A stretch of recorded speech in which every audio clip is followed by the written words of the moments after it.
Hi there YouTube fam, I just wanted to take some time to wish you a very Merry Christmas. This is the most unusual Christmas ever, right? I mean, for starters, what do you think? Is this a good look on me? It matches my dress, what do you think? It's so hard to read people's facial expressions in these. I mean, you can't tell if they're smiling or frowning. No. Okay, wait. Now let's get serious for a moment. Perhaps this Christmas you find yourself alone, and if that's the case, please don't buy into the myth that everybody else is having a perfect Christmas while you struggle. The truth is, we all experience the unrealistic demands and pressures of shopping, entertaining, and gift giving. It's worse in times of heartache, and that's why we're so relieved when it's all over. Think about it this way, it's just one day out of 365. You can handle it for 24 hours, right? And God has promised to give us strength in times of trouble, and we can call on Him for that. Perhaps taking the focus off from ourselves and reaching out to someone else will help distract us for the better. Why not see if there's a needy family or a hurting acquaintance who'd enjoy spending an hour with you? Even if it's just over Zoom or FaceTime. It might be the last thing you feel like doing, but you might just find it therapeutic, and that it restores your perspective and brings a sense of well-being and gratitude.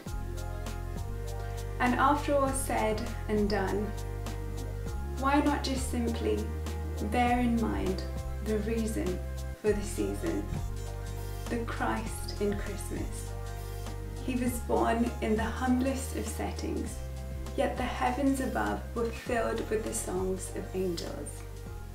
His birthplace was a cattle shed, yet a star brought the rich and noble from thousands of miles away to worship him. His birth was contrary to the laws of life, and his death was contrary to the laws of death.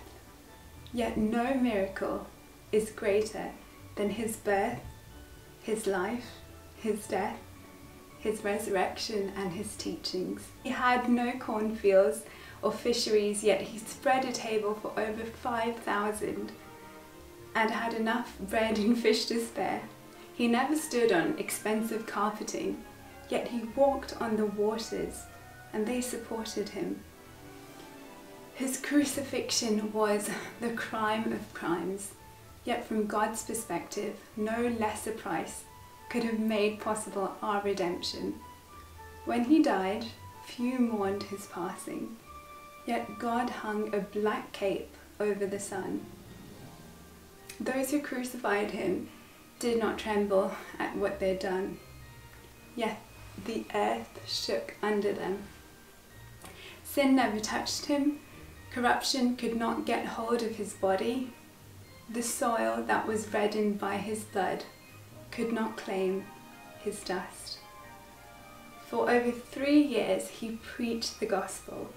He wrote no book, he had no headquarters, and he built no organization. Yet 2,000 years later, he is the central figure of human history, the perpetual theme of wisdom, the pivot around which all ages revolve, and the only redeemer of the human race. Merry Christmas.